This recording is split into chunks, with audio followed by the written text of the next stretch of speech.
नमस्कार दोस्तों, आप सभी का स्वागत है क्लास 12 के first chapter reproduction in organism. दोस्तों ये पार्ट 5 वीडियो है। इससे पहले वाली वीडियो यानी कि पार्ट 4 वीडियो में हम सभी लोगों ने अलैंगिक जनन की विधियां समाप्त कर ली थी। दोस्तों अब हम नई विधि यहाँ पर देखेंगे, जनन की कायिक प्रवर्धन यानी कि वेजिटेटिव रिप्रोडक्शन। तो दोस्तों यहाँ पर कायिक प्रवर्धन की परिभाषा होती है, कुछ निम्न एवं उच्च श्रेणी के पादपों में मात्र पौधे के किसी भी कायिक भाग, ठीक है, किसी भी अंग, ठीक है, भाग से नया पौधा बनता है। इसके सभी लक्षण व गुण मात्र पौधे के समान ही होते हैं, तो इनकी संतानों को हम क्या कहेंगे? क्लोन कहेंगे, ठीक है, जैसे अलैंगिक जनन में होता था। देखिए यहाँ पर लिखा हुआ है, कायिक जनन को कायिक प्रवर्धन के नाम से भी जाना जाता है, ठीक है। ये हो गया कायिक प्रवर्धन। मान लीजिए कोई पौधा है तो उसकी शाखा से हो गया, या उसके जो जनन वाले अंग हैं उनको छोड़कर सभी अंग जो क्या कहलाते हैं, वो सभी कायिक कहलाते हैं, ठीक है, कायिक अंग कहलाते हैं। तो उनके द्वारा जब जनन होगा प्राकृतिक रूप से, तो उसे हम क्या कहेंगे? कायिक प्रवर्धन कहेंगे। दोस्तों यहाँ पर पॉइंट में लिखा हुआ है, यह अलैंगिक जनन की प्रारूपिक विधि है। देखिए यहाँ पर क्या लिखा हुआ है, यहाँ पर एक पॉइंट लिखा हुआ था, इसके सभी लक्षण व गुण मात्र पौधे के समान ही होते हैं। ऐसा किस में होता था? अलैंगिक जनन में होता था, ठीक है। तो ये अलैंगिक जनन की प्रारूपिक विधि हो गई। नंबर अगला पॉइंट यहाँ पर लिखा हुआ है, जनक पौधे के कायिक अंगों द्वारा नए पादपों का पुनर्जनन कायिक या कायिक प्रवर्धन कहलाता है, ठीक है। नए पौधों में उगने की क्षमता वाले इन कायिक अंगों को कायिक प्रवर्त यानी कि प्रोपेग्यूस कहते हैं। जैसे नया पौधा जब बनेगा तो जो कायिक अंग उसमें भाग लेगा उसे हम क्या कहेंगे? कायिक प्रवर्ध कहेंगे, ठीक है। अब दोस्तों देखते हैं टाइप्स ऑफ वेजिटेटिव प्रोपेगेशन यानी कि कायिक प्रवर्धन के प्रकार। देखिए दोस्तों, जो निम्न पादप होते हैं उसमें तो सामान्य प्रकार का यहाँ पर वेजिटेटिव रिप्रोडक्शन पाया था, लेकिन जब उच्च पादपों की बात करते हैं तो इसमें दो प्रकार के यहाँ पर कायिक जनन होते हैं। नंबर 1 यहाँ पर लिखा हुआ है प्राकृतिक कायिक जनन, और नंबर 2 यहाँ पर होता है कृत्रिम कायिक जनन। प्राकृतिक में क्या होता है कि प्रकृति के द्वारा होगा, और कृत्रिम में क्या होगा? यहाँ पर हम मानवों के द्वारा कराएंगे कायिक जनन। तो यहाँ पर नंबर 1 यहाँ पर विधि है प्राकृतिक कायिक प्रवर्धन यानी कि नेचुरल वेजिटेटिव प्रोपेगेशन। देखिए दोस्तों, प्राकृतिक कायिक जनन में क्या होता है कि बहुत से द्विवर्षीय, ठीक है, तथा बहुवर्षीय पादपों का कोई अंग यानी कि कोई कायिक अंग अथवा रूपांतरित भाग, यानी कि जैसे कि भोजन के लिए रूपांतरित हो गया हो या अन्य कार्य के लिए रूपांतरित हो गया हो, वो भाग प्राकृतिक रूप से मात्र पौधे से अलग होकर नया पादप बनाता है। यह क्रिया अनुकूल परिस्थितियों में होती है। पौधे का कायिक भाग जैसे तना, जड़, पत्ती अंकुरित होकर नया पौधा बनाते हैं, ठीक है। ये हो गई प्राकृतिक कायिक जनन, ठीक है। अब देखिए यहाँ पर पॉइंट में लिखा हुआ है कि तनों द्वारा कायिक जनन, ठीक है। जो प्राकृतिक प्रवर्धन की विधियाँ होती हैं उसमें पहला यहाँ पर है तनों द्वारा कायिक जनन यानी कि वेजिटेटिव प्रोपेगेशन बाय स्टेम।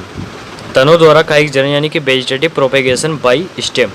दोस्तों तनों द्वारा कायिक जनन का मतलब ये है कि जब प्राकृतिक कायिक जनन तनों के द्वारा हो, जब तनों के द्वारा नया पौधा बने तो उसे हम क्या कहेंगे? तनों द्वारा कायिक जनन कहेंगे, ठीक है। तो दोस्तों यहाँ पर लिखा हुआ है, अनेक पौधों में प्राकृतिक कायिक जनन के लिए तने अनेक प्रकार से रूपांतरित होते हैं, ठीक है। नंबर ए यहाँ पर लिखा हुआ है भूमिगत तना यानी कि अंडरग्राउंड स्टेम। इसका मतलब ये है कि तने का कुछ भाग भूमिगत वृद्धि करता है और भोजन संग्रह करने वाले अंग के रूप में रूपांतरित हो जाता है। इस पर उपस्थित कक्षस्थ कलिकाओं से नई शाखाएं मृदा से बाहर आकर नया पौधा बना लेती हैं। जैसे कि उदाहरण यहाँ पर हो जाएगा, ट्यूबर हो गया, सलकंद हो गया, कंद हो गया, घनकंद हो गया, ठीक है। ये सभी इसमें विधियाँ आ जाएंगी भूमिगत तने में। तो चलिए उन्हें भी देख लेते हैं हम सभी लोग। नंबर फर्स्ट यहाँ पर है ट्यूबर यानी कि कंद। यह भूमिगत तने की शाखा पर बनता है। इनमें जगह जगह पर आंखें पाई जाती हैं जो सल्क पर्णों से ढकी होती हैं।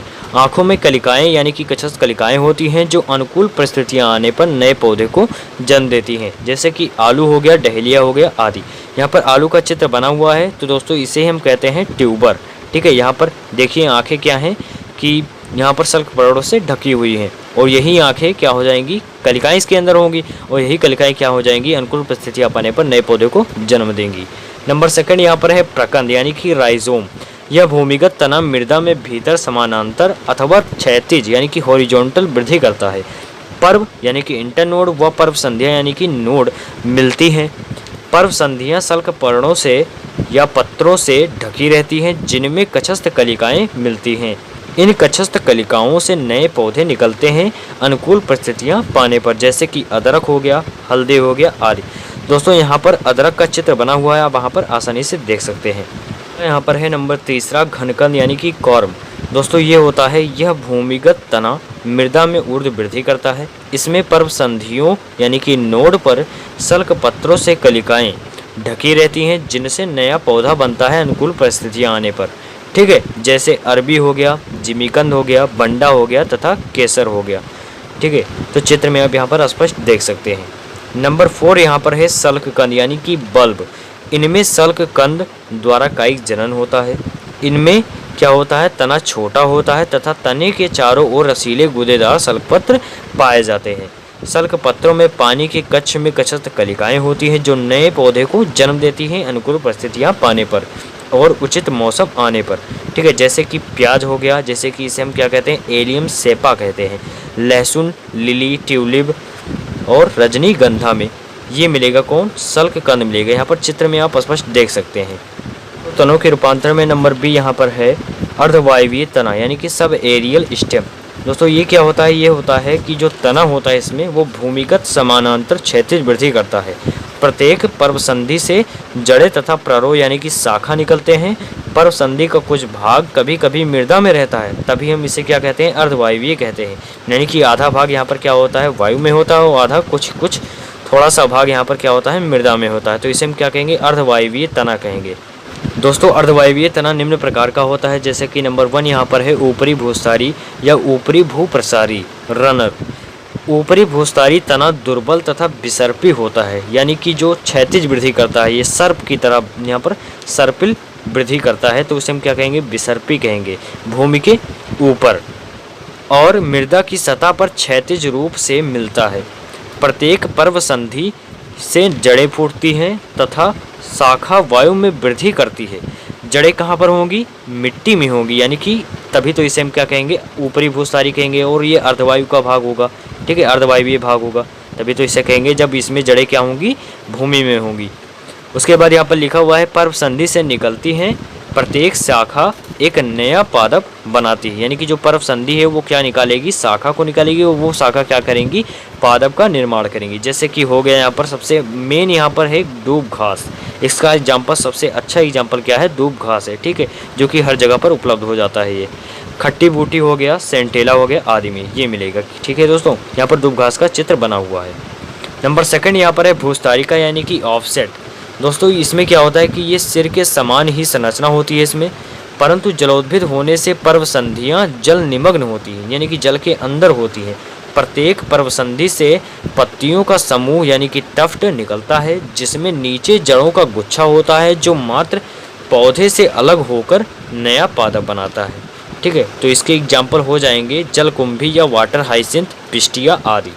दोस्तों यहाँ पर देखिए, यहाँ पर इससे रिलेटेड कुछ यहाँ पर स्टेटमेंट लिखे हुए हैं, जैसे जलकुंभी हो गया, तो जलकुंभी को क्या कहते हैं, जलाशयों की महाविपत्ति के नाम से इसे जाना जाता है और बंगाल के आतंक के नाम से भी इसे जाना जाता है। दोस्तों एक प्रकार का खरपतवार है जो कि बहुत ही तेज़ी से वृद्धि करता है, जिससे क्या होता है कि इसमें जैसे कि तालाब में अगर इसे लगा दिया जाए तो ये बहुत ही तेज़ी से वृद्धि करके पूरे तालाब को घेर लेगा, वहाँ के जितने भी जल होंगे उनको रोक देगा, उसके बहाव को रोक देगा और ऑक्सीजन की कमी कर देगा, जिससे कि वहाँ पर रहने वाले जीव क्या हो जाएंगे, उनके लिए खतरा हो जाएगा, उत्पन्न हो जाएगा। तो इसे हम क्या कहेंगे, जलाशयों की महाविपत्ति के नाम से इसे जानते हैं।